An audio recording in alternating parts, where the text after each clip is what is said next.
अहम अपडेट शामिल करें। आपको बताएं, पाकिस्तान क्रिकेट बोर्ड ने fast bowler Haris central contract खत्म कर दिया है। सेंट्रल कॉन्ट्रैक्ट को अब खत्म कर दिया गया है। अहम फैसला सामने आया है। सना हारिस साथ मौजूद है। सना, आगाह कीजिएगा, ये फैसला, ये जो कॉन्ट्रैक्ट खत्म किया गया है, कब तक ये लागू रहेगा?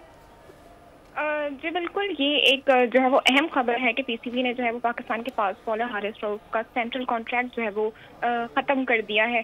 और इस वाक़े के हवाले से अगर बताते चलें कि ये क्यों हुआ है, तो जब दौरे ऑस्ट्रेलिया के लिए पाकिस्तान के स्क्वाड को हतमी शक्ल दी गई थी तो हारिस रऊफ ने उस स्क्वाड का हिस्सा बनने से मना कर दिया था, जिसके बाद कोई वाज़ेह वजह जो है वो उनकी जानिब से पेश नहीं की गई थी। पीसीबी की जानिब से एक तहकीकाती कमेटी बनाई गई, उसमें स्टेक होल्डर्स भी शामिल थे। एक पूरी कमेटी जब तश्कील की गई तो इस वाक़े की तहकीकात की गई कि इन्होंने आखिर क्यों जो है वो स्क्वाड का।